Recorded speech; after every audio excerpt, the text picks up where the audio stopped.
Hey, thanks for tuning into That Husband Podcast with me, Black Newborn. On today's episode, we have the privilege of being joined by Muzi Mthabela. We speak about his vision for husbandhood in South Africa. Not only that, he's been married for 17 years. So what does leaving a legacy as a husband look like? And then thirdly, we speak about the responsibility he carries as somebody who has an on-screen presence in life and how that actually translates into his actual real life. And then lastly, the importance of intimacy in marriage. All of this on today's episode. Hey, what's up? Welcome to That Husband Podcast with me, Black Newborn. Here we are husbands who aren't where we want to be, but certainly are not where we used to be. We are imperfect, always failing forward, trying to know better so that we can do better.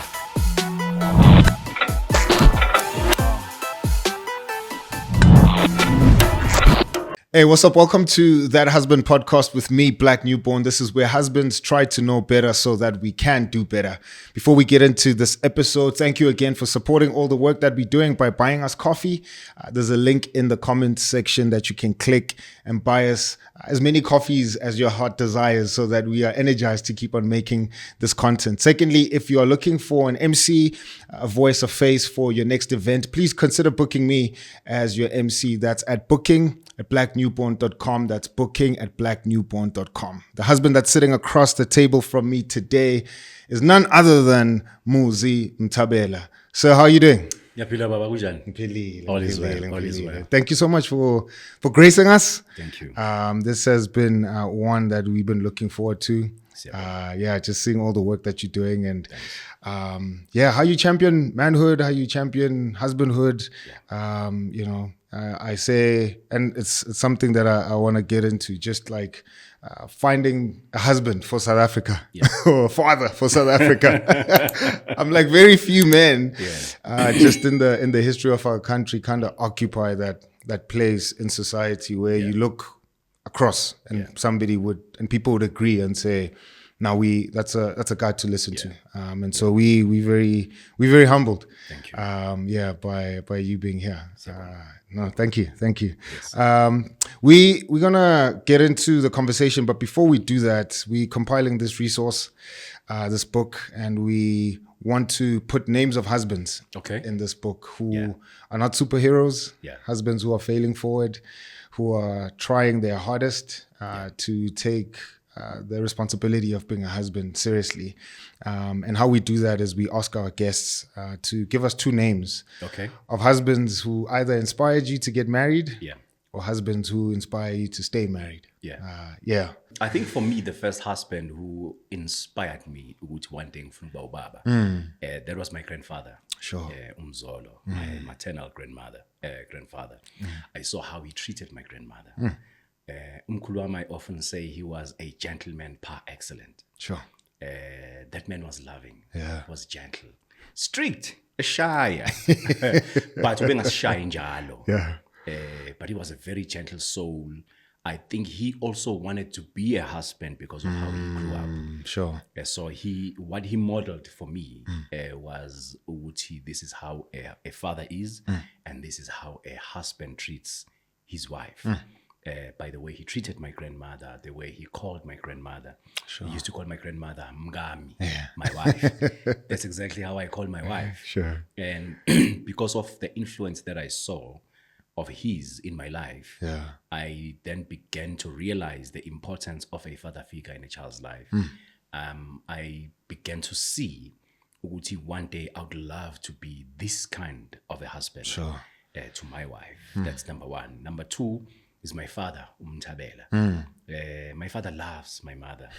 I see how he treats Uma. I see how he listens. I see how he is with us. They are both not perfect. They were not perfect. But they are men that were failing forward, as you said earlier on. Men that model ububaba better than you would find a KZN. I come from rural KZN, where indoda, indoda umZulu mina. Khale sami sicathulo, but these two men were not like that. My grandfather would open a door for my grandmother. Come on now. Which is something a majority of hardcore Zulu men would never do. Yeah. Makavulele mina. Akana zandla yena akayivulele uyahlanya numeleni.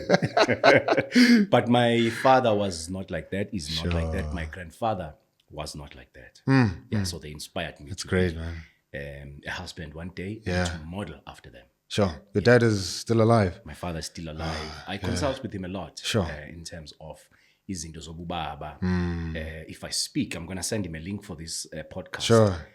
He's my number one critique. He tells me, but you need to be careful of your doctrine about 1, 2, 3, 4. You know, and he never imposes his own doctrine because we don't go to the same kind of denomination. I see. So he would always caution me to say, be careful of this, be careful of that. That's great. Yeah. Sure. There's an episode we did with a gentleman named Temba Ntuli. Yeah. And we were just speaking about just the importance of having a male figure, father figure in your life. And I loved how he described it, just having a man who smells like a father. Yes. You know, how important that is. And you never get too old for how important that role is, man. You know, so I just want to praise the Lord for fathers like yours who are still around, you know, that you can still consult with. I wanted to get into how you grew up, but before we get there, what would your vision for husbandhood in South Africa be? I never ask our guests that, not intentionally so. But preparing for this interview, I was like, you probably the guy to ask, you know, seeing just how much you've engaged with manhood, the state of manhood in our country, you know, husbandhood. And again, this podcast is, you know, to inspire husbands in a country, in a state where the value of husbandhood seems to be decreasing and more guys are not finding reasons why they should get married. What would your vision be for husbandhood in South Africa? I'd say we need to do better. We need to identify the things that we didn't like growing up. Sure. And make sure that we don't repeat the same mistakes for our own kids. We need to write more books. Sure. Have more podcasts about what a good husband is. Because a majority of the people of men who find themselves as husbands, they don't have an idea of what a husband looks like because they never saw it. And a majority of the women that we marry, they never saw what a husband looks like because the only thing they had an idea about was either an absent father or an uncle who was not as good as could have been. Not a good example of what a husband is. So when they get married, they have their own ideas of what a husband should look like. So they mess up being a good wife to this husband who has no idea what a husband is supposed to be. The majority of them give up on each other, and a lot of the people who divorce, they find their way back to each other again because they just didn't know how to do this. So I think we need to do better. We need to, as husbands, we need to find men that we look up to and say, can you just mentor me in this thing? So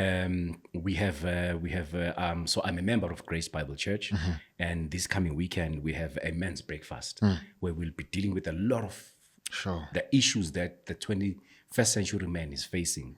So we are looking at issues of manhood, issues of how do you deal with your childhood trauma? Because a majority of us are still facing our childhood trauma every day. So it's one of the things that I think we need to do a lot of as men. Come together, let's talk. Let's talk openly, because us men, we don't talk. But if we have organizations like our men's fellowship, for example, we call it Line Crossers Foundation. It's a foundation that seeks to help us as men to deal with our childhood traumas and also to educate us how to do better as husbands. That's great, man. I think I heard you once say, you use the 3 Ps to describe a husband: provider, protector, and a man of principle. Could you unpack those for us? What did you mean by that? Yeah. I strongly believe that before you become a husband, when yourself, you have to have your own principles that you live by. When I speak about leadership, I love saying, Guti, you must lead yourself and then see who follows. Don't force people to follow you. Ekben when ungakazi lead. I can't remember who is this first or second century philosopher who used to say, it's escaping me. But he used to say something like, don't look at the neighbor's roof and say it's dirty. Instead, look at your own. Look at your own front yard and make sure it's clean. Sweep your own front yard before you look at your neighbor's roof. So when I looked at my grandfather was a provider par excellence. My grandfather was not perfect, but there are so many things that he did right. I think I was lucky to observe him at his later stage in life. Because they've lived, those people have lived, they've made mistakes, but now they know how to do the right things. Which is why Okoko Nomkhulu, they're always protective of Abazukulu, because their parents are still trying to figure out this fatherhood thing, this motherhood thing. But Bona, they know that if you shout at them, they're not going to listen, just like you didn't listen to me. Exactly. So my grandfather was a provider. My grandfather made sure my uncles were I was speaking with my uncle Malumum Duduzi the other day. He was just telling me that Umkulu bought 3 houses and gave it to his 3 sons. And then he went ahead to build his own, as a way to say, this is the foundation for your life. I'm providing you with a house. Get a wife who's going to make it a home. Come on now. So my grandfather would buy groceries. Every cupboard in the kitchen would be full. The fridge would be full. And he had another cupboard in the garage that he just made sure. And my grandmother would be like, "You are overbuying." But now that I know, he was also dealing with his childhood trauma of not living a life of having all your needs met. So he was also just trying to make sure that my kids are provided for. My grandfather was there for Abantwana Bakhe. This was the times where Zulu men were not educating their daughters because values or hamba. But my grandfather made sure Guti, he educated my aunts. He educated Oma. He educated Omalume. He made sure that he gives them something that they can live by when he's not there. I think as a husband, one of the things that you can give to your kids is making sure they can live without you. Instead of making sure that they need you. So I think for me, one, you have to be principled. There has to be a list of principles that you live by. You have to be a provider and you have to be a priest of your house. I think that's the biggest one that still needs to be unpacked in society today. As a husband, what's your duty as a priest? As a priest, man. What's the priesthood aspect of the husband? That's a whole episode on its own. Oh yeah, definitely. That one needs to be unpacked, because I often say when I speak at weddings, Uguti, when you get to a judgment day, and Jesus says, "Where's your wife? Where are the kids?" You can't say because as a priest of your house, the issue of spirituality, it needs to be spearheaded by us men. But you find that it's becoming sort of a culture. Even my grandfather was guilty of this one. He never went to church, but he would always make sure that he drives us, he drops us off at the church, comes back, reads his newspaper, and then he would come back to pick us up. Now and then, once or twice, I remember my grandfather at the church. But the other things he did very well. But I think when it comes to understanding the priesthood ministry of a husband, that one is a big one that still needs to be addressed, because mama ibona baspearhead spirituality emakhaya. Baba beko. Siyagroova, siyajiva. Some husbands are very good in understanding that you can go to church. I don't mind. I'm not going to stop you. But But one thing I've noticed, Uguti, in their old age, it's like eventually they get this thing, Uguti. What is the importance of a church in a person's life? And a lot of them would tell you, Uguti, if only I understood when I was young, I would have gone to church much earlier. What do you think helped Umkulu to not, get bitten by the bug of polygamy. Umzulu, Yeah. he grew up where he grew up. Describing him, I'm like, Yeah.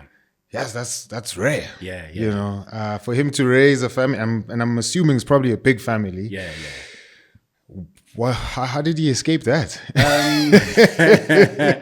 Umkulu was very handsome. I mean, if you have anything to go by it.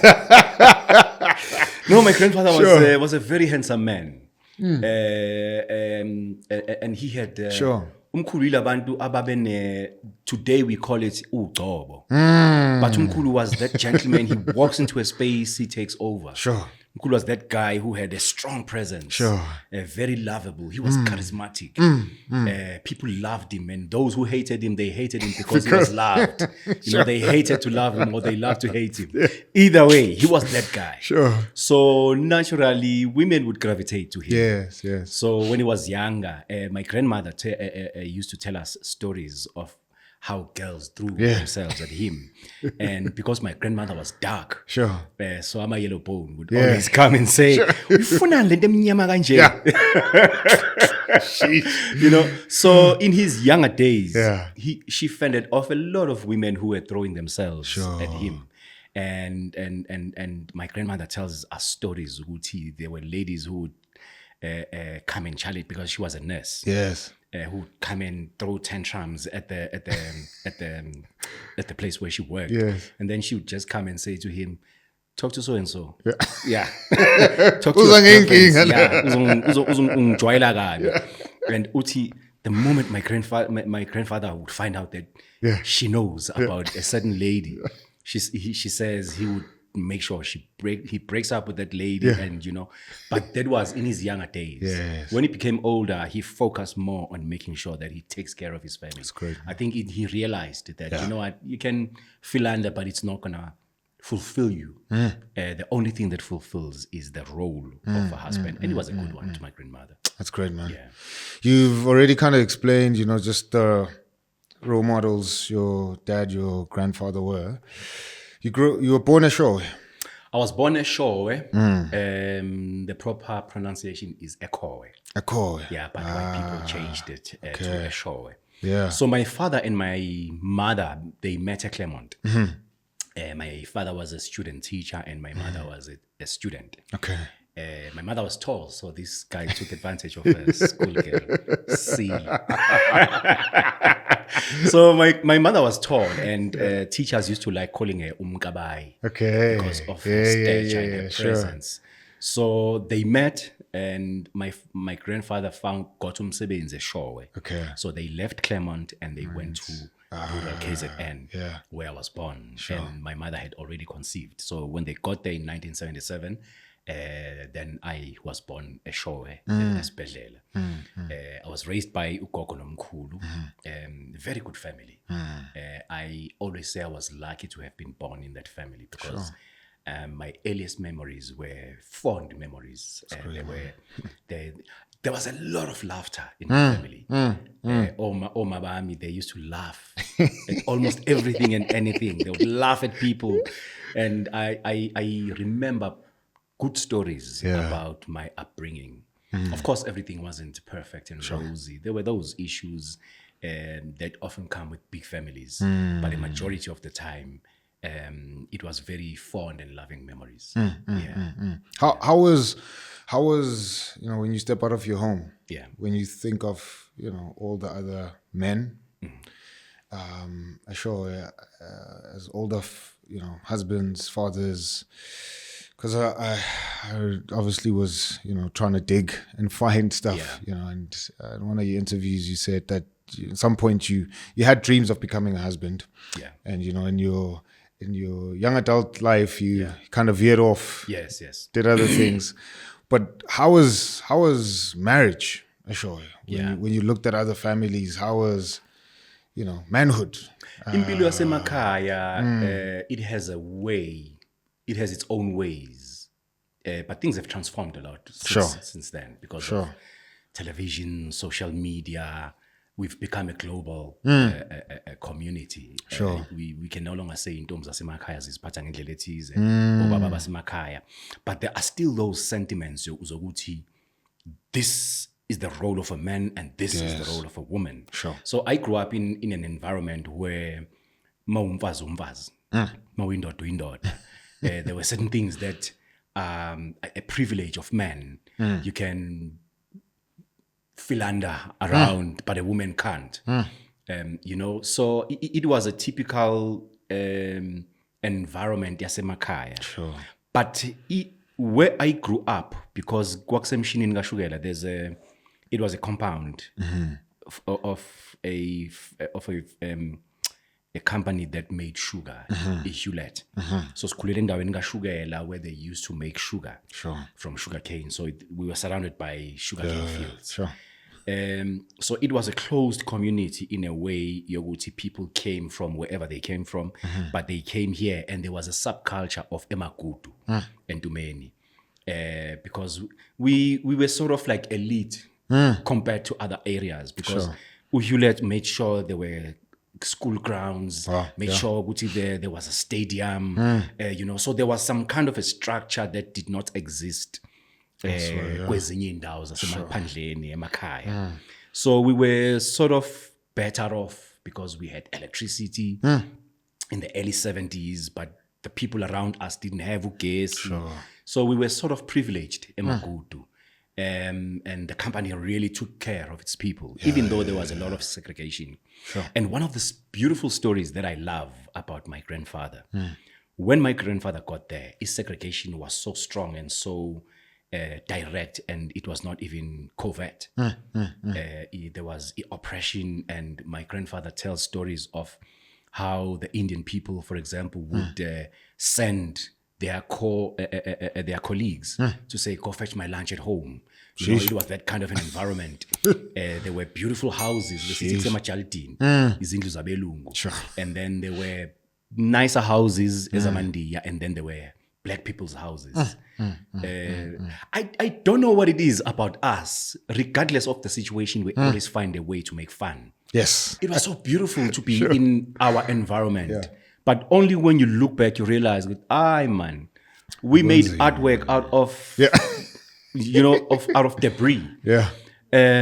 But when my grandfather got there, he made sure that black people had their rights taken care of. That's great. Nobody was trampling on other people's rights. But of course, the white people were still elite in a way. But I would love how my grandfather would make sure, and my grandmother as well, he would make friends with white people around the shore, and they would bring us some toys, secondhand, of course. You know, but the fact that Ukismus, my grandmother, there was something very special about Ukismus Ekaya. My grandmother always made sure that Christmas time was family time, and he would call Abantwana be community to the hall, and then these white people would come and visit us, poor black people, but they would give us nice toys and nice clothes, and the people around us, because my grandfather and my grandmother, though they were well-to-do, my grandfather was driving a nice car, a Mercedes. My grandmother had been a teacher, and then she left teaching and she became a nurse.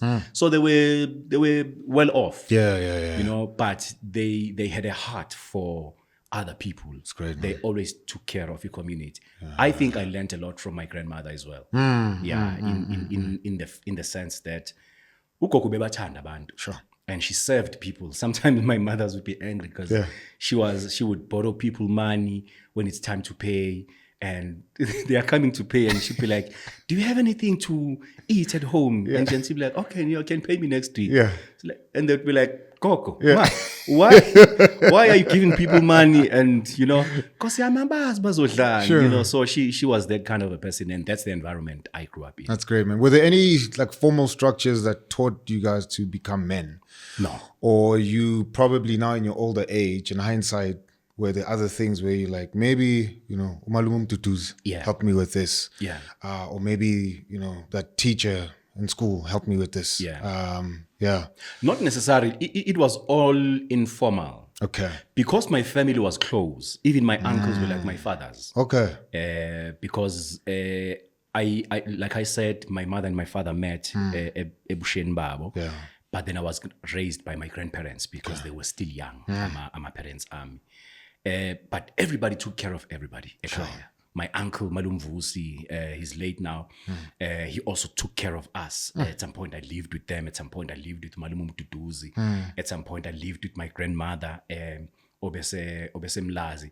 At some point, I lived with my Mamngane Kosu, Mamkulu File. So I lived with all my relatives, sure. You know, and it was normal at the time. Because I remember even makudliwa bekuphakwe eplate elilodwa nidle nonke umunye uyaphanga umunye udla kancane but it created a sense of family sure githina to a point ukuthi at some point you only realize when you grow up with my mother is that one but everybody else is also my mother sure so I think that was very good in terms of bringing families together which is something you don't see today because people have become very individualistic in how they do things. We are no longer communal. I think for us, what built a bond with us was ukuthi impahla ebezigqokwa uso and so mazingasamlingani ziya kulo mazingasakulingani nawe kulo and there was nothing shameful about that. You know, we'd be sitting at home watching a TV and we'd be making stories good hey bo konje le jacket iyayigqokwa usibanibani manje seyigqokwa yilona manje yes yabo and mayisuka kulo izoya kulo until clothes were no longer wearable. Yes. But the beautiful thing was that our families were very close at the time. That's great, man. I don't know about other families, but I noticed that with my family, it was a big family. Yeah. But because we had a patriarch and we had a matriarch who were very strong, they were intentional about their parenting skills or their parenting styles. And they were very intentional about how they did things for us. That's great, man. Yeah. I'm doing Ecclesiastes with a group of our young adults. And we're just speaking about how, you know, sometimes we read the Proverbs as law when it's supposed to be read as wisdom. Yeah. You know, and the reason why I bring that up is obviously there's a proverb that says, raise a child. In a way. And they won't depart from it when they get older. Yeah. But you did. Yes. Yeah. You departed from that, you know, went into alcohol, went into weed. Yeah. You know, so fast forward to you get married in 2007. Yeah. So you met your wife in 2006. Yeah, you did your research. Yeah. Yeah, man. Yeah. So when you meet her, you said one of the things that, you know, she helped you with was get off substances. Yeah. You know, so can you walk us through what that looks like for you? Yeah. As a man, you know, as somebody who wants to you know, lead, take her on as a wife. Yeah. What's happening in your mind? What's happening to your ego? How is she supporting you in all of that? Yeah. You know, if you could walk us, through that period. Yeah. I think I was very lucky growing up. When I was a young boy, I fell in love with the literature of self-help and motivational material. My father is an educated man. Sure. So he is very much into reading. He's very much into books. He still recommends books for me till today. Khona manje because usemdala and akasalali nasebusuku, you know, how old people. So he tells me about the audiobooks that he listens to when he wakes up in the middle of the night, you know. So we share books. So I was very lucky in that one of his books was Think Like a Winner. But I ignored his library, like you saw when I got there. I was at your books. And he was a principal at a school where I was a student, Sure. But then he left that school. He got a promotion to be an educational inspector.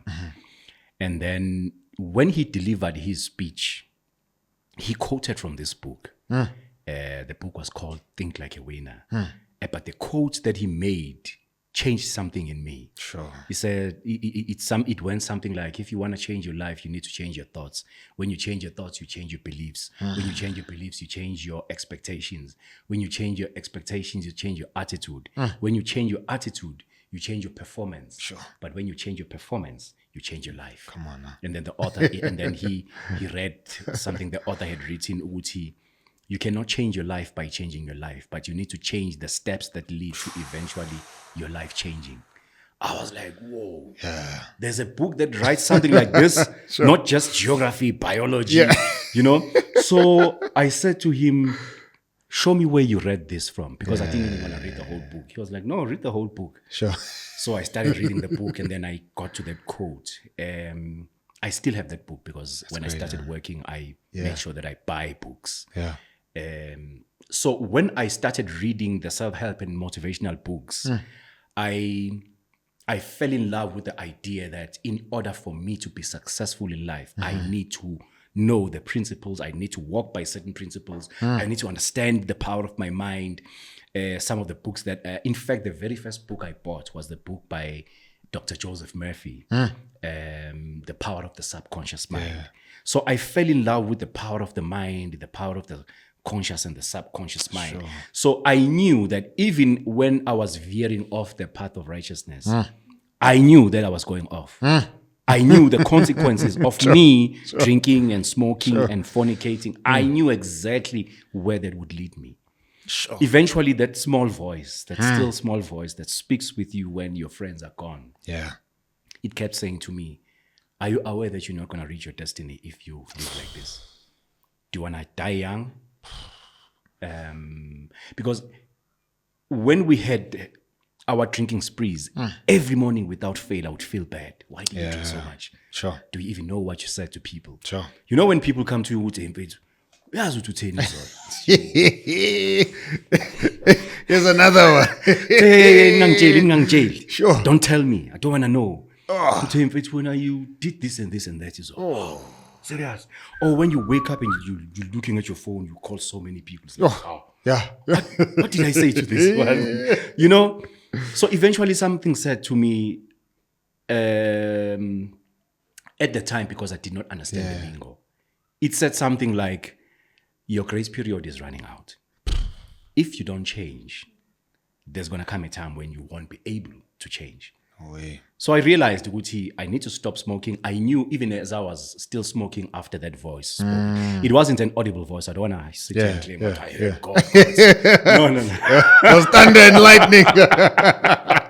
It was a deep voice. No. I didn't hear any deep voice. But it was an inner knowing in me. Guti, if you don't change now, your lifestyle is going to become your lifestyle forever. So I knew I needed to change. And then I prayed and said, God, sengicela unkosikazi manje ngifuna ukushada. Because I knew ukuthi mangaya ngokwami.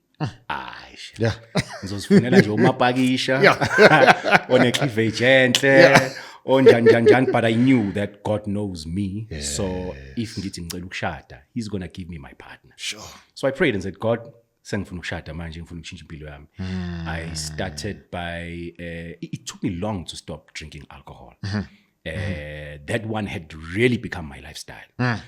But it became sort of easier to quit in Nsangu. I tried once or twice, but then one day as I was smoking, I said, Gents, sure. After this one, I will never touch this thing again. Sure. And I've never touched it. Wow. This was 2005. So I haven't touched Nsangu since then. Sure. But utwala, I would quit, but I quit when I said, ngiyayeka manje lento. I had been dating uZanele for 3 months. And I knew, you know what, mangifuna ukushada, ngifuna ukushintsha impilo yami. This woman is not going to tolerate nonsense into the edaba Nsangu. Sure. So I decided, number one, because of also the help that I was getting from the books I was reading. Good. Which is why, for me, reading is so important. Good. Whether it's self-help or Christian books. So I decided, I'm going to quit. And I knew that my wife is not going to, my girlfriend, but if she's to be my wife, she's not going to tolerate this nonsense. So I quit in Nsangu. And I was very careless when I was drunk. And she would get very angry with me, the things I would do when I was drunk. And, you know, so I knew that because when I saw Zanele for the first time, I said to Amajita, before I even talked to her, I said, that's my wife. Sure. You know? So I didn't want to lose that because of the lifestyle I was living. I had to make a choice. Do I forsake the lifestyle and pursue impilo yokuba indoda eshadile and change my life, or ngiqhubeka nempilo yami ngizitholele umuntu ozohambisana nempilo yesidako. So I decided to change, and she was very instrumental in me changing. What are some conversations you guys were having? Namachita, or with her? With her? Yeah. No, she would get angry, like she would because I was very proud as a young boy. Sure. I was very proud. Sure. You know, sometimes I think it goes back to what happened to Adam and Eve when God said, don't eat of the fruit of the knowledge of good and evil. Yeah. Because of all the books I used to read, I came across as smarter than my peers who didn't read. Now, when we argue about things, they wouldn't want to argue with me. You know? So I think that knowledge made me proud and arrogant. Sure. And it was easier for me because even today my wife says, "Mina ngifuna argue now because when we are you know, sure. Because of all that knowledge." But I think it can be humbling when eventually you realize that you can have all the knowledge if you don't have a personality. Yeah, the Bible says it, man. Knowledge puffs up. Yeah. So I had my fair share of disappointments because of pride and arrogance. Sure. Yeah. So 2006, Mom Zanel is working. Were you both working at is it Oka Media? Yes. She's in finance, you an editor. I was editing Ikazlam at the time. Yeah. And in fact, I was an assistant editor. I had just been editing Zola 7. The very first season of Zola 7, I was an editor. That show was amazing, by the way. Zola 7 was... Definitely. Okay. So when you see her, Uchela Machita, that's going to be my wife. Yeah. But what's happening to you? Like when you see her, if you could just take us to that moment, you know?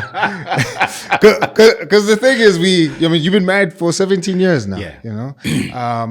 We kind of lose that, especially for us younger husbands. Yes. You know, I've been married for 10, but you tend to take your wife for granted at some point. And I think it's important for us to just remember those moments. You know, like when I saw her, what did that mean for me? You know, what did it mean for you?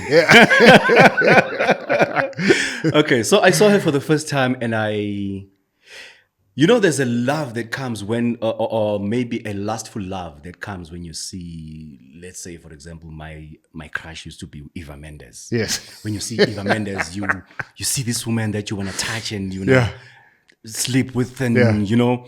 So it wasn't like that. Sure. It was different. It was special. I was like, Sure. Before I even spoke with her, I didn't even know what she was going to say to me. So at the time, I was still very hardcore. I would wear my prop, but my prop like Kaza. I would wear Kaza, I would wear Blasela, and I would wear Mkhele to work. You know, I was that guy. Come on, and I wasn't even ashamed of my Zulu look. And because she'd say, "Oh no, this guy is too loud. He's too Zulu." When I made my moves, she'd be like, "Hey, putting So I stopped Umshela for about 2-3 months. And then eventually I was like, Sure.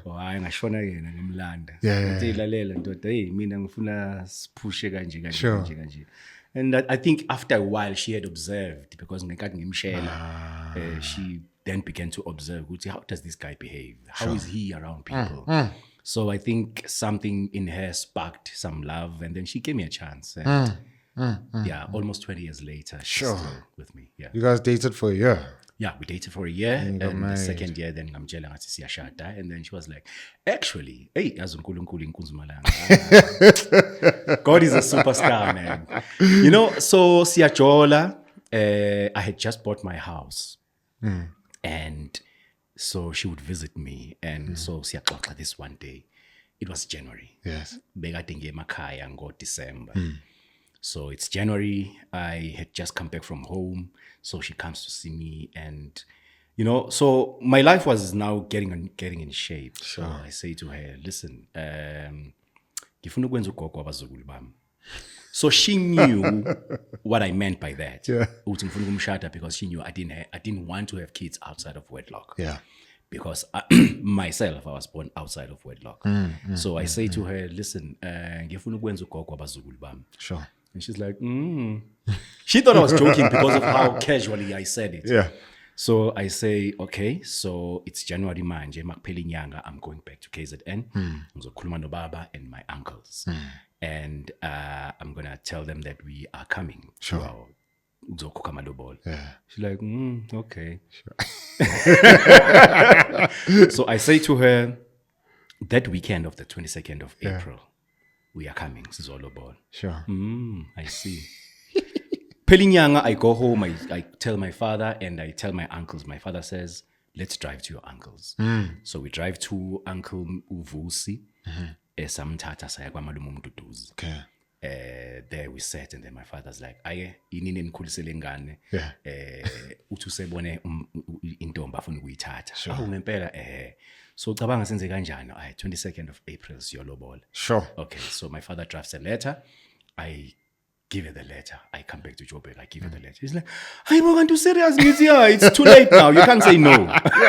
It's too late. So if you're gonna say no, it's too late. I've already told my uncle's nine what." Yeah. She gave the letter to Dadwabo, Usizota, her big sister, and Usizota took it to the parents. And the rest is history. Sure. No, there was no pushback.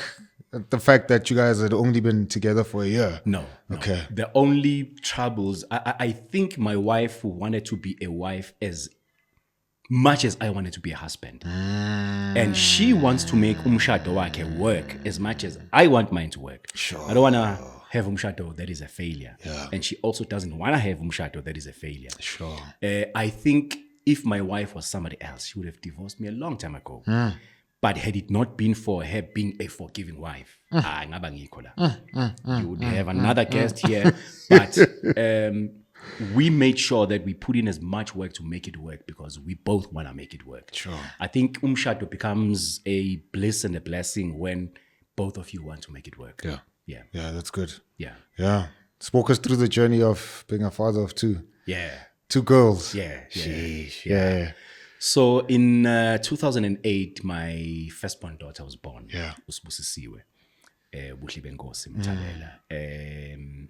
Yeah, it was beautiful for me because I didn't know if I can father kids. Sure. Because I didn't wanna sow kids, sow my seed before Maushada. So you never know that you're getting yourself into Maushada. What if I can't? Sure. So it was a beautiful moment. And then my second born daughter, Usibusisiwe, Usibongile, Muzi Mthabela, was born in 2011. Okay. Yeah. And how's that been?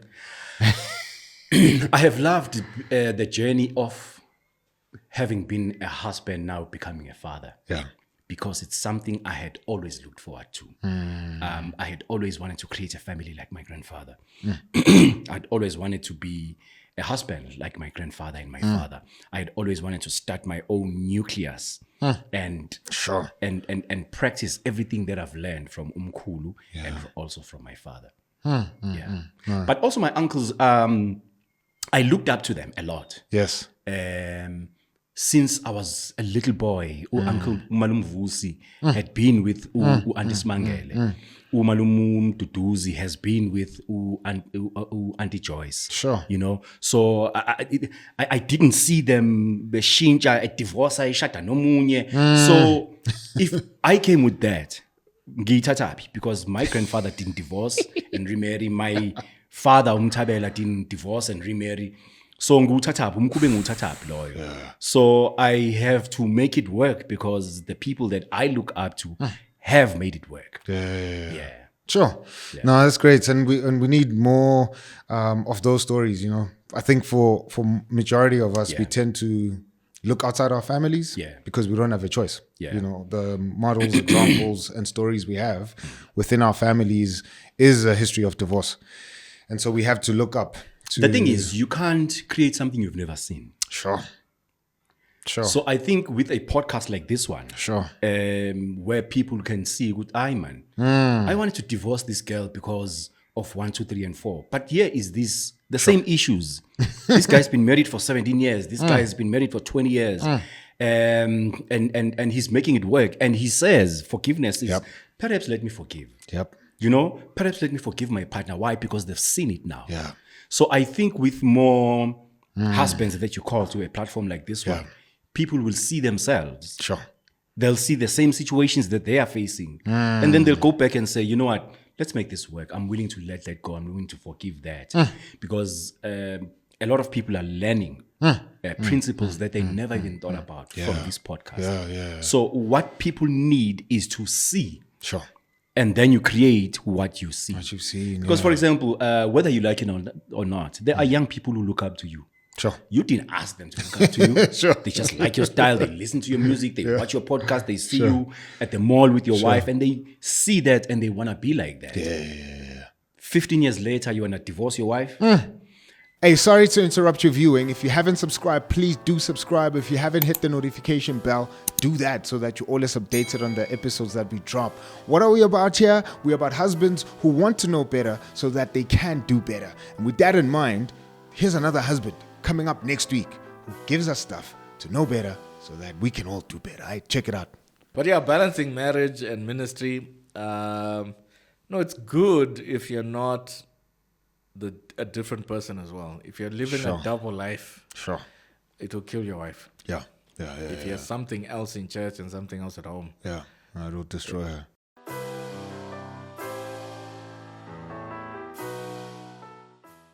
They see you at the mall with your wife, and they see that and they want to be like that.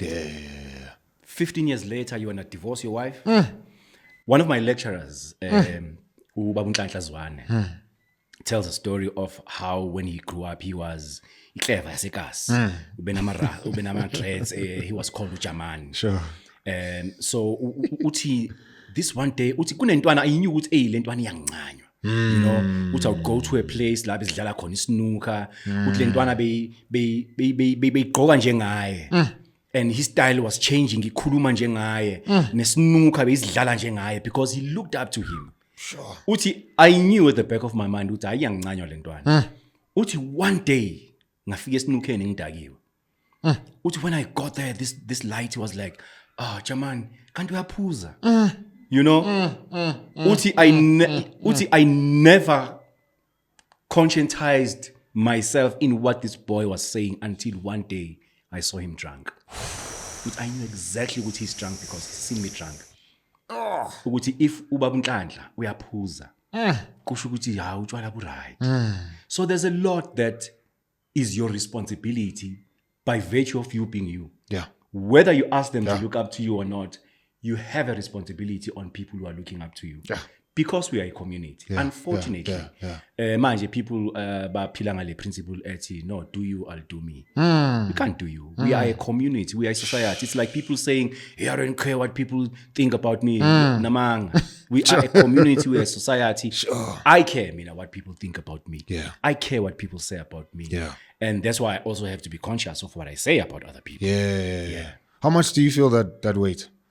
You know, because, and I say this because you're a prolific speaker, and again, just in the manhood space, husband space, you're such a prominent voice. In one sense, you could say, like, I just want to love my wife, raise my kids. But yet, part of the reason why I even wanted you on the show is because, like, man, such a great example. Thank you. For where I'm sitting.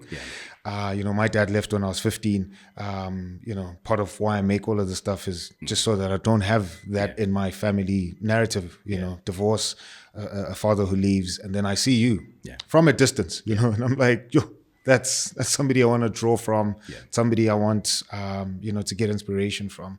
How much of that weight, whether it's you're conscious of it or not, how much do you feel it? How much do you wear we it? influence each other as people. I think growing up, I am becoming more and more conscious of the impact that I have as a person, not because Muzi Mthabela TV. Even if I wasn't, even if you are not, that guy walking down the street is influencing you simply because you saw him. Sure. So whether you like it or not, you have a responsibility on other people. Maybe one day I'll want to be drunk. But I have spoken so much about utshwala ukuthi I can't be seen with the bottle like utshwala emgwaqweni. simply because of the people that I know are looking up to me because of not drinking. Yeah. The young people that I tell, don't drink, the next thing ngiyaphuza. If ngiyabukhalela ngempela ngalelo langa, I'm going to have to drink endlini, ngiqede ngilale, ngingadakwa ngene emgwaqweni. Sure. You know? So everything that we think, say, and do, we have to take a responsibility for it because there's someone who looks up to you. And like I was saying to you earlier on off camera, Uguti, one day you'll stand before Christ. Yeah. And he will say, what did you do with the grace that I gave you? Sure. This podcast may have been your idea. You was mali, was tolela equipment because of your idea. And one day Jesus will say, but I planted that idea in your mind. I made sure that you get the money to buy the equipment. Sure. I made sure that I give you grace with the guests. Sure. But what did you do with the grace that I gave you? A majority of us think the skills and talents that we have are for making money. Yeah. Yes, they can make us money, but we are responsible. Yeah. Every gift that God has given you, you have to take a responsibility for it. God has given me a grace to speak. The things I say can make or break people. The things I say can send people to heaven or they can send them to hell. Sure. I don't want to be standing there eating yongena kuma pearly gates and Jesus is saying something shy step. And then you send 3,000 people to hell because of a post you made on Facebook. Yeah. You send 3,000 people to hell because of how you dressed. Sure. Because sometimes we take that lightly. Sure. We think we can. Yeah. It's my nice body. I can just show it however I like. Sure. But I have a responsibility of making sure that people don't drool on me and then have ungodly thoughts because mina ngihamba ngiveza ifuba ku social media. No, I have a responsibility. For every gift that God has given us, we have a responsibility to give Him the glory instead of just thinking it's all about making money. I'd love to make more money with speaking engagements. Yeah. Sometimes I get, I charge for it. Other times I don't charge because I need to use the gift that God has given me for the glory of His name instead of people saying, hey, ring out, hey, ring, and then what? And then what? Yeah. Who do I send to God buying earrings? Who do I send to God? Who do your looks, your beautiful looks, who does it serve? You or God? Do people glorify God? Sure. Do people feel like, hey, ngiyamfuna lo nkulunkulu wale ndoda? Simply because they listened to you. Sure. Or they feel like, I know, yakhuluma le, mele siyithole kwi next conference. The glory is it coming to you or is it coming to? So to answer your question, I have a responsibility before heaven to use what God has given me for the glory of His name and for calling people to Christ instead of calling them to make dua.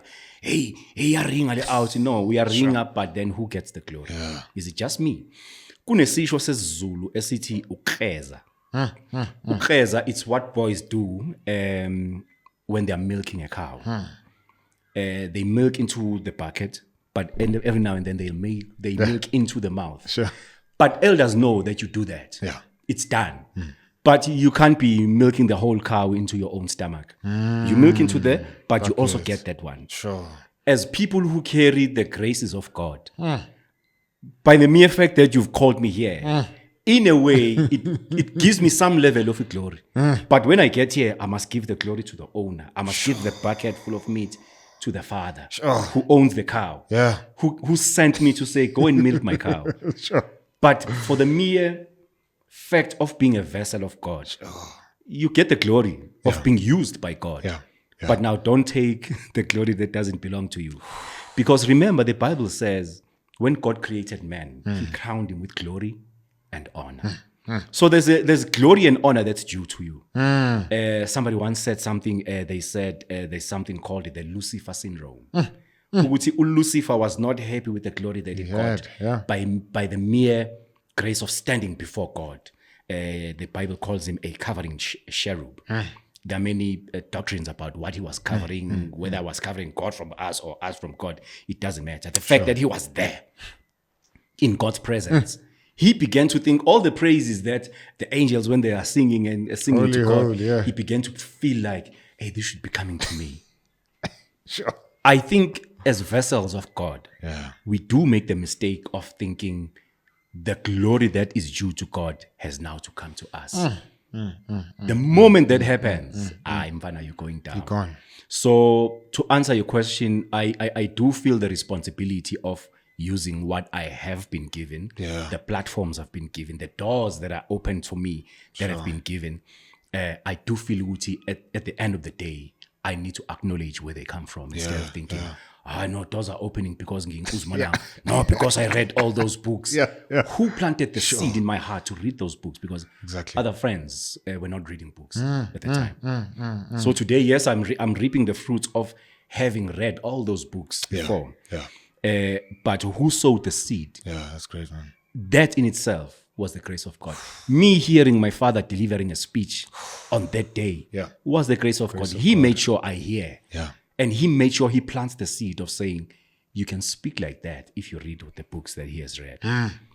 I think taking that and maybe breaking it down to how do you at a practical level have these conversations, Nomam Zanele? You know, so if you have to get a role, you know, there's a character you played as an abusive husband. Nomam Ntati Moshesh, yes. Yeah. How do you reconcile that on-screen life with your real life as a husband? You know, so how do you, if you're gonna have a kissing scene, how do you then sit down, no mama, and say, I'm wrestling through this thing, and this is what's gonna happen? It's just work.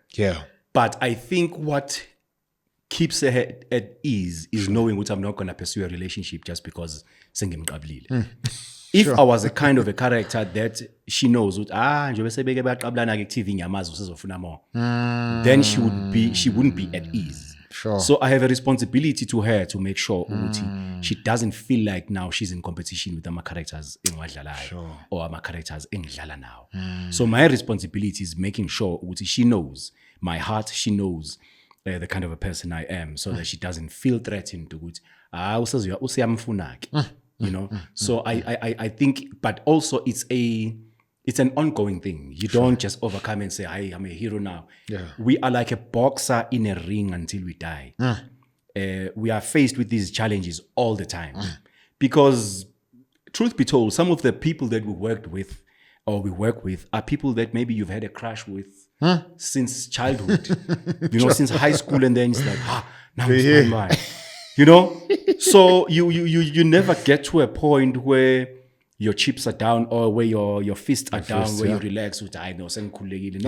You must always be here like a boxer. You can't just put your hand and play around with your opponent. Satan is not an opponent to play with, because he knows the things we loved doing before we came to Christ. And he can still find a way to use that. So it's about always making sure I ask God, help me to portray that character, help me to play that role. But you must debrief. The character must stay at work, and you must go can't go around introducing myself as Nkosi Yaboxele or as Mqondisi. No. The problem starts with artists when the characters you play become you. So go to a character, man. And you get excited. You see, the importance for me of putting Christ first, or always trying to put him first, is because I know that the world sometimes elevates us. Ice cream. How can I take a picture? That feeds on my ego. It makes me feel important. How that makes you feel important. You go to a church even. You know, I always say there are stages to fame. The first stage is excitement.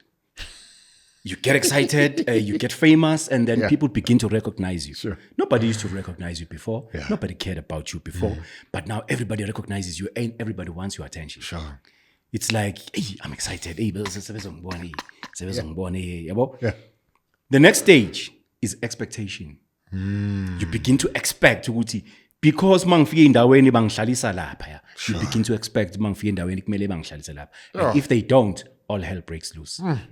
The third stage is the irritation. Oh gosh, I can't even go to a stadium manje because ngiyazi ukuthi I'm not gonna be able to even watch the game because kumele kwenzeke lokho. Sure. And then the fourth stage is entitlement. Ukuthi kumele vele kwenzeke because mina I'm so and so. You become entitled.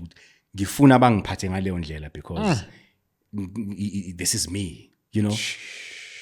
uNkulunkulu usiza ngokuthi akwenze aware ukuthi he comes first. Sure. I always say one of the difficult things for me as a Christian and for me being on TV is balancing what the Bible says when John says, I must decrease so that he may increase. Yeah, sure. I must die so that he may live.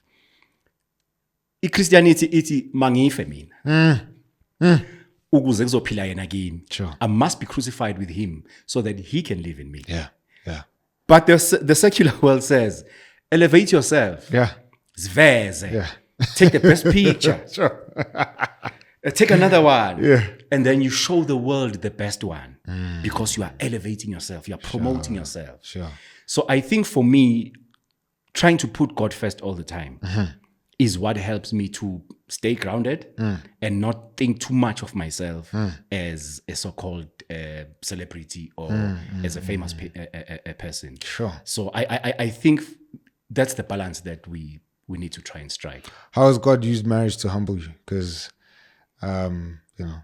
people might think I'm a hero, but the one person who knows my flaws in and out after God is my wife. Yeah. How has God used your wife to kind of decrease your head and your ego? Because she's not my fan.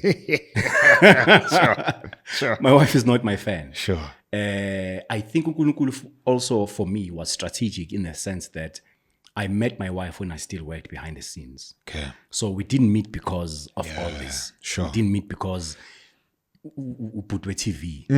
We met because wayebonela ubhuti wayithandela nami ngabonela usisi ngayithandela.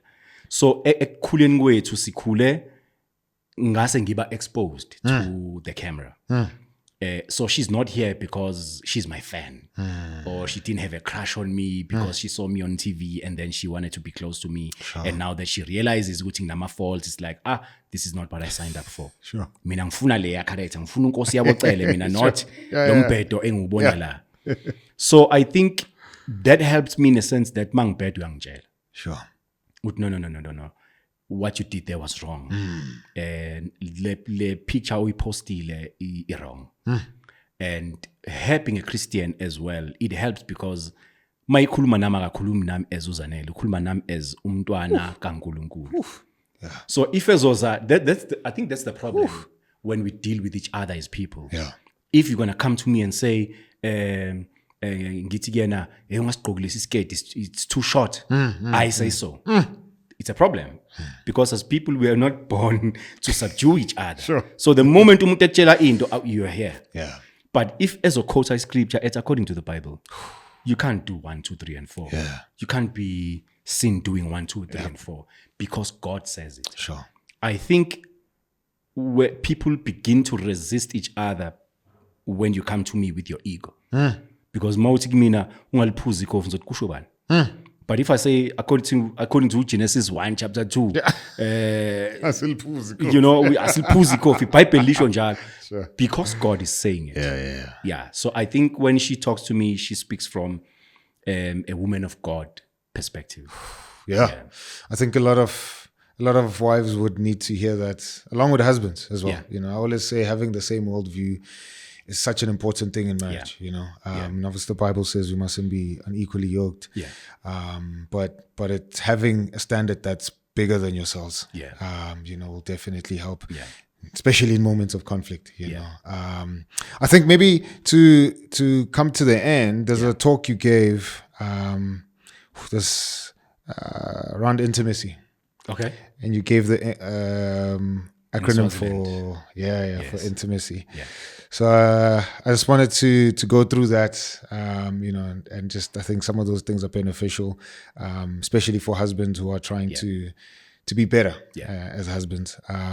Maybe let's start here. You spoke about intimacy killers. What are those? Intimacy killers go njengathi inkosi yami. I think one of the things I say there, Uguti, we expect perfection from each other when we are fallen men. Sure. My wife is fallen and I'm fallen, but I expect her to be the perfect wife. And she's expecting me to be a perfect husband, and I'm not. So I think we need to give each other that grace to say, Shem, let me forgive and as Sure. You know, and I think also, like, I think I intimated it at it. Uguti, if you are the one making more money, whether it's my wife making more money or it's me making more money, it doesn't mean that now I have to lord it over you because I think we've been very graced in my family, Uguti. When my wife has money, we have money. Yeah. When I have money, she has money. Sure. She has full access to my account. She has a secondary card. Sure. Sometimes I forget my logins are me. And I'm like, kanjani for internet banking. Like, no, this is the password and this is, you know, Sure. Because I think the area of finances is one of the intimacy killers. Yeah. Because you now begin to look at your partner as, so there's that thing of, when it boss, okay, now meetings are where I can, where I'm strong. So I think for us, we've been lucky in the sense that when it comes to imali, asinayo lento yokuthi imali yami, imoto yami. If I want to drive your car, then fine, let me drive it. Yeah. You know. Sure. So I think one of the intimacy killers in indaba imali, and also not defending each other. You know, I have to be able to defend my wife to my family. But now she has to be reasonable. She can't expect me to be defending her, you know? So sometimes we want, out of ego, we want people to show loyalty to us even when we are wrong, because we want them to show us, I come before your mother. Sure. You know? Don't compete with my mother. No. Yeah. And I also don't want to compete with your father. Sure. You have your own place in my heart, and she has. So when people come together and that now you want to alienate them and isolate them from, that becomes an intimacy killer. Yeah. So you did the acronym. I was for intelligent convo.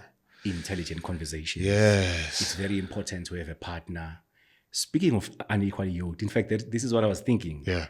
We usually think you are unequally yoked. It means as a Christian you must not marry a non-believer. No. That's only a part of it. Yes.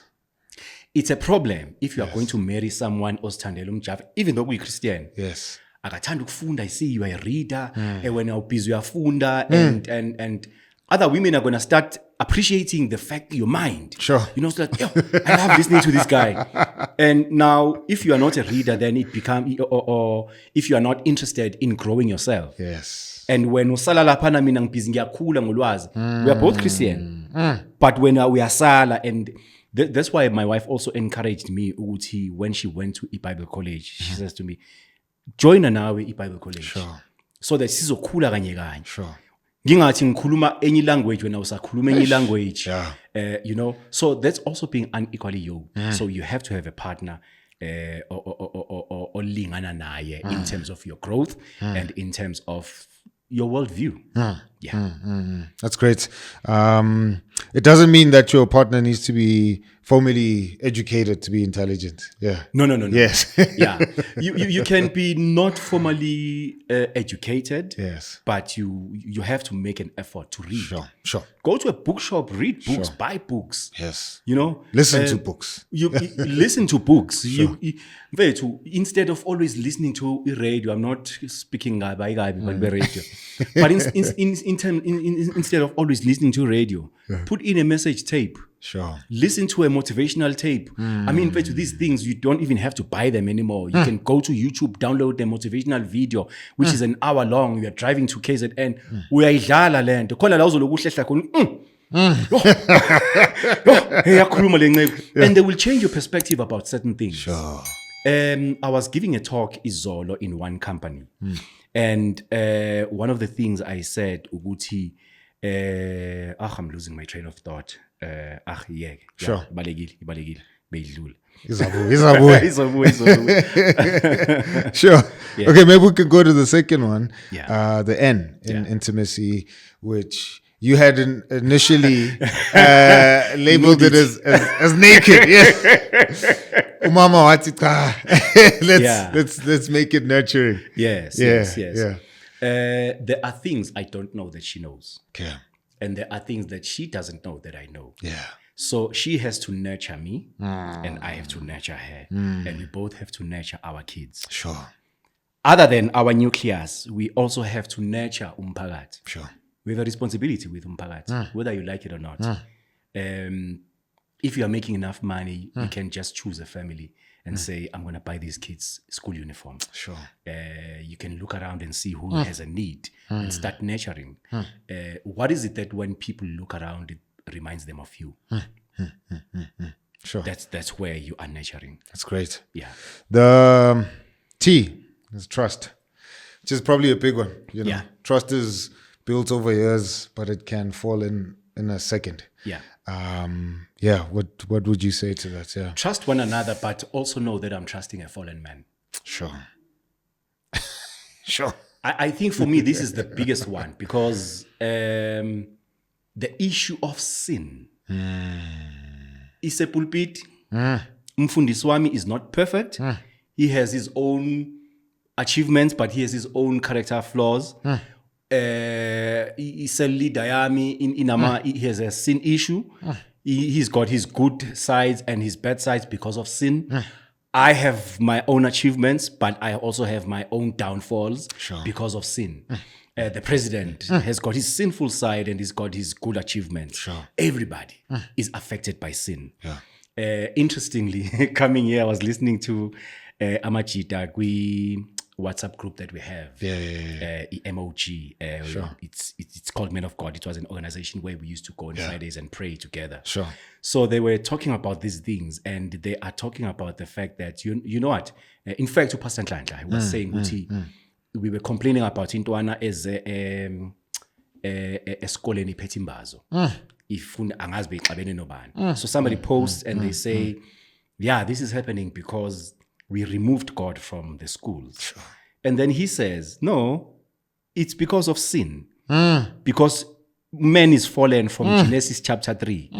That is why Lentwana has got emotions that he can't even explain.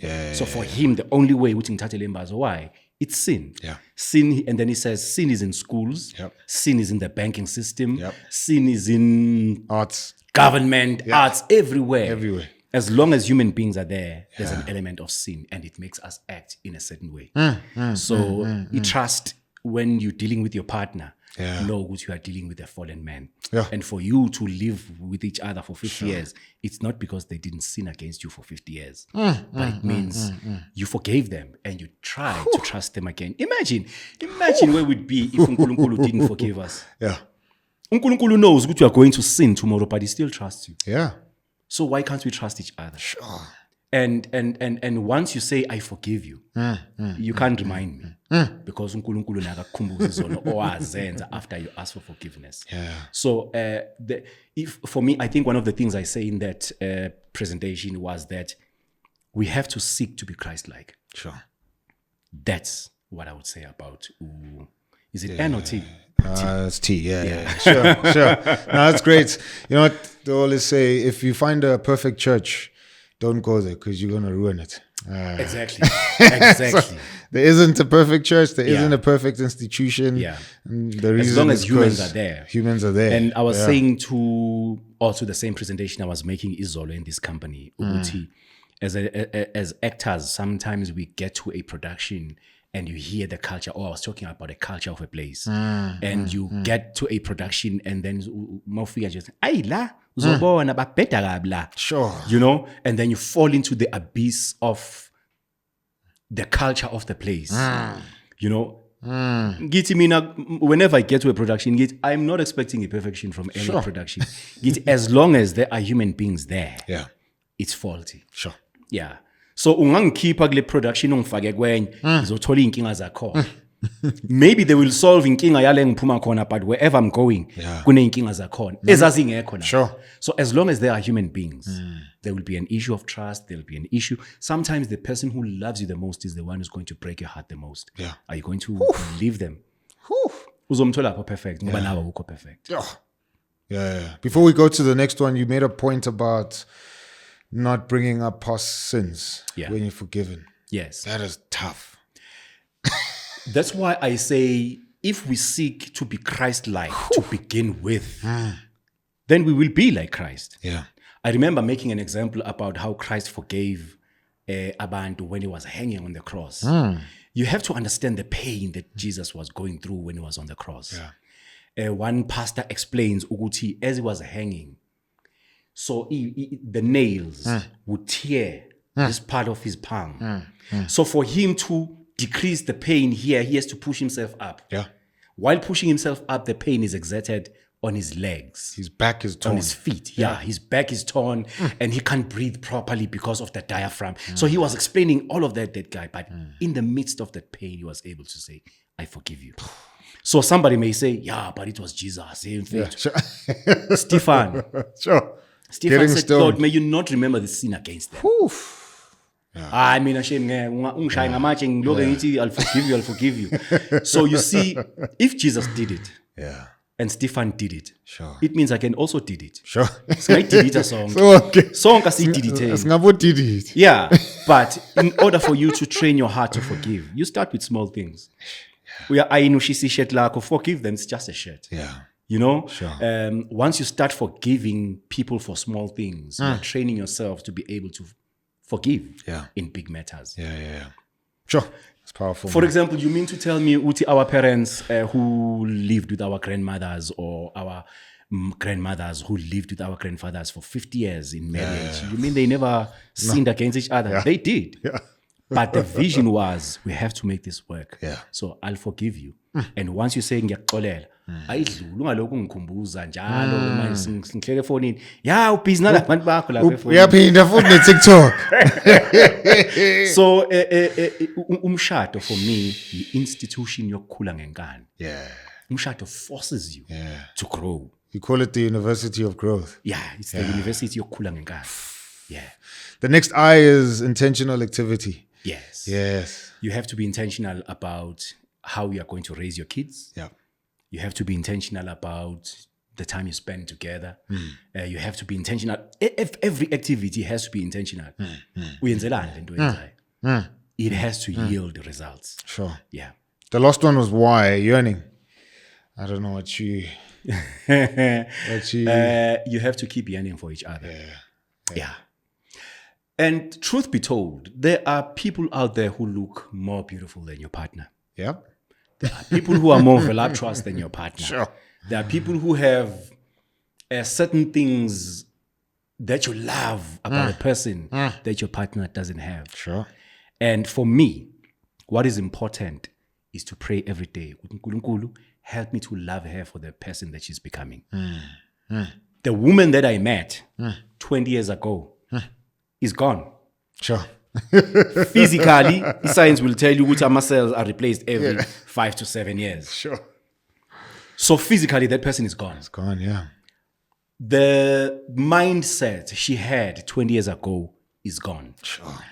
Everything about that little girl is gone. The only thing that remains is my commitment. Sometimes it only takes God to help you to fall in love with your wife 20 years later. Yeah. So my prayer is, God, I know she's changing. Yeah. Njengamanje sikwi-age ukuba obaba no-aunt, u-aunt kwabanye abantu. Sasa sobe siwomamkhulu nogogo nomkhulu. Angimazi, because when I met her, I didn't know ukuthi uzoba ugogo njani. It only takes the grace of God to help me to love her for the woman that she's becoming. Exactly. So I think it is important to pray and say, Nkulunkulu, your child is changing. Yeah. Help me to love her for the woman that she's becoming, because you knew where she's going to end. Help me to love her. Yeah. And now, mom, pray and say, hey, Nkulunkulu yami, lo bhuti ngahlangana naye ngenayintshebe. Uyintshebe emhlophe manje. This is not why I signed up for. Yes. You know, Because when I met my wife, I was clean shaven, my beard was nice, and then things changed. You know, this is not what she signed up for, but it only takes the grace of God to help her. It's great. To love me for the man that I'm becoming. Sure. Yeah. No, that's great. Solid advice, sobering advice, very helpful. You know, I think I'm thinking in light of why we even make this content. One, there's husbands who are discouraged, who walk alone, who don't have the privilege of other men around them who are encouraging them. But there's also a group of other young men who just don't want to get married because, like we said earlier on, they don't have good role models, or maybe marriage hasn't been painted as something worthwhile for them. You speak about your morning self and your evening self. Yes.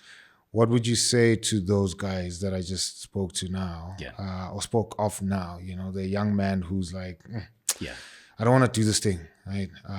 What would you say to them about their morning self and evening self? As we maybe close? to put everything in context for someone who's listening, which is Kulumangani. Sure. So I was listening to Joshua Selman the one time, and he says you have a morning self, and you have a midday self, and you have an evening self.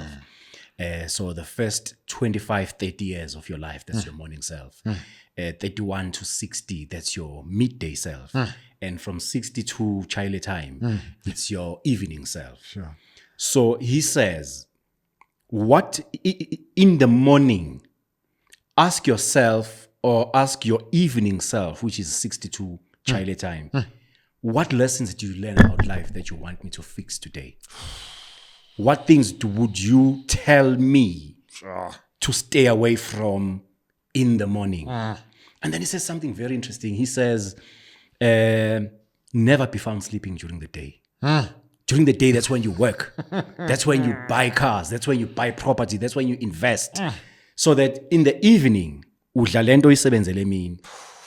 so that you don't bother people now, you even become bitter. Yeah, they call themselves Christians, but you ask for help and they don't want to help because you were sleeping during the day.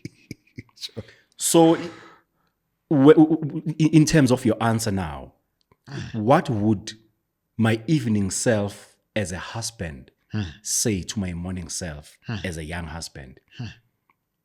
Mina, I would say, when I talk to my evening self, who would have been with Uzanele for 40 years, 50 years, I'm sure doing, I'd say, Uguti, be more gentle with her. Number two, with yourself. Sometimes you need to take it easy with yourself. Sure. We've done things, we learn from mistakes. Yeah. I have done things that I would never do again.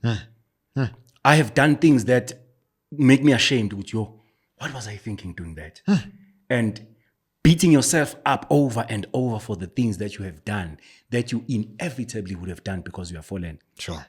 Is useless. Sure. It doesn't help you. You've made the mistakes. You've learned from them. You have sworn. You have repented. I'll never do this again. Forgive yourself. Let it go. Yeah. I would say to myself, to my morning self, be more gentle. Take it easy with yourself. Be kind to yourself. Be kind to her. Forgive more. Be gentle. Be forgiving. Be loving. I'd say spend time with your kids because they'll be gone. Yeah. The time is coming. Yeah. You know, Izolo, my daughter Busisiwe wanted to read a speech for me. Yeah. You know, sometimes now we are preoccupied with your own things, but she wanted a feedback because she's going to deliver a speech.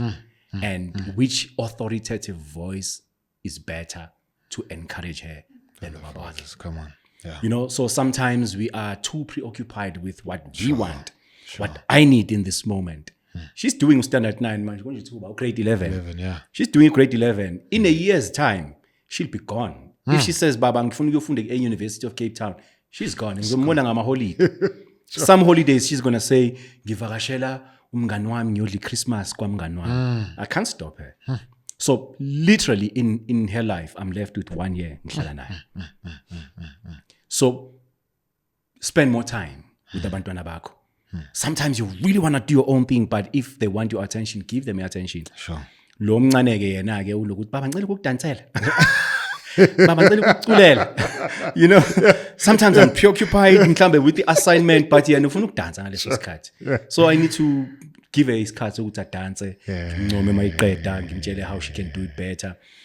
Spend more time with your kids. Sure. One which is very close to my heart. Ukuthi if you have kids, abalahla, or if you have kids, waxabana nomama wakhe, wanqaba nezingane, make amends. Don't give up on them. Try and make a plan to reunite abantwana bakho abangaphandle. I hate the term abantwana abangaphandle. Abantwana abangaphandle nalaba abasemshadweni. Make sure that they know each other. Make sure they have a relationship. I think also this goes to mama kakhulu. Abanqaba nezingane. It's evil. Yeah. You will stand before Christ one day and uzokubuza athi wamnqabelelana umntwana sahlangane noyise. You know? What else would I say to my morning self as my evening self? I would say spend more time with your partner. Support your partner. Support their vision. Support their goal. They had a plan before they met you. Sure. They wished to be something. Sure. Help them become that. Don't try to control your partner. And grow together in the things of God. Sure. Take the lead. Learn more about izinto zikaNkulunkulu semncane. Like we said earlier on ukuthi baba bethu, they come to God, they come to church sebebadala. Because it is then that they realize yo ngazi ngayimoshi energy yami chasing useless things. Uthi Ecclesiastes, it's like chasing the wind. I've been chasing the wind. Sometimes we want to build these big houses for our kids and they're like, "Ay baba mina ngiye America. I'm not going to live there." Sure. And you work so hard to make sure they get this, and they're like, you know. So I would say, spend your time wisely. Be careful what you spend your time on. Does it have consequences in the afterlife? Sure. Because when all is said and done, eternity siyisebenzela namhlanje. So I'd say read the scriptures more, pray more, know God more. Be intimate with God more. Sure. The Bible says Enoch walked with God. I'd say in your morning self, usacabanga ukuthi hot, walk with God. Don't think, one of the hard things in the divorce, ukuthi, don't think, sisabathandele ngizodivorce phela. You know? Or gents say, I'm going to divorce once. It's easy to say it. But ask anyone who's gone through a divorce. Of course, there are exceptional cases. Given a chance, they wouldn't do it again. I think it's death. I always say, mina uthi, if my wife mhlambe was to die and then I have to get another wife. Sure. Ngifuna lo sethe ukhuzuka kancane. Ngifuna lo shower life lo sebuya ki divorce, ose understand ukuthi mayithi ngizokudivorce. What's going to happen? What does it mean? Because it's easy to say these things. Ngicela sivele siyeke. Masuyeka ngempela a majority of the people who initiated the divorce, they tell you how they felt the day they received them a paper. Uphelile your umshado is absolved. So I would say to spend more time with each other, be more lenient to each other. Your partner is going to hurt you. Your partner is going to bruise you. But also they are the ones who has the power and the capacity to heal you. Like the Bible says, uNkulunkulu uthi ngiyakufaka isibhaxu but futhi ngiphinde ngikupolise. Njengamakundwana ase-Alex. Ayakuluma police. Aluma police. Angishongo. Funa ungikhatha nabangani bami. Wasethembisa ke la ngiphuma khona. Yes. Thank you so much. Thank you so much. We really appreciate just your wisdom, your time. I can't even begin to put value in the information that you've given us. And not only just that, but living it, at least from where we're standing, you know, and we're truthfully appreciative and we're grateful. Thank you. You know, I always say to our guests that the story that you share is not just yours, but Mamzanele, your two daughters. So from us, please send our thank yous and much appreciation that they've allowed you to share your guys' story with us. And so we thank you for that. And thank you so much. Truly appreciate it. But also, let me just also take this opportunity to thank you. Sure. For coming up with something like this, to thank Mrs. Black behind the camera. It's a family affair. Because it wouldn't have been this successful if she wasn't supporting you. I just want to say, one comma black tops. Is it because that's Mr. Mr. and Mrs. Black. That's for sure. These are the only clothes we have for today. Yeah, I also just want to say thank you to you, Mrs. Black. Thank you, Mr. Black, for doing something like this for couples. You will never know. Maybe one day, 20 years from now, you'll meet a couple that says, we were on the brink of divorce, but we watched your podcast and we decided to stay together. Sure. You never know who you are impacting. And thank you for responding to the call of God, saying, this is the way you are going to minister. Because not actina sonke some pulpit. Abanye bethu sibizele kuma podcast. Yeah. So thank you very much for doing this. And for imshado ongayazi kodwa suyisavile. May God bless you nonkosikazi wami. Thank you. No, sibonge kakhulu. Yeah. Guys, thank you for watching. Really appreciate your time. Again, this was super valuable for us. We pray that it is for you, and that you took so much away to continue not only just knowing, but to implement the stuff and doing better as husbands, and as people who are married and people who want to get married, that this at least gives you some perspective, and a sobering take on what marriage actually looks like. So please don't forget to leave your comment. We'd thoroughly love to engage with you. And if you haven't subscribed, please do, and hit the notification bell. We drop every Wednesday at 11:30. That's where you'll catch us on this very channel. Right? With that said, my name is Black, and this is That Husband Podcast, where we try to know better so that we can do better. Peace.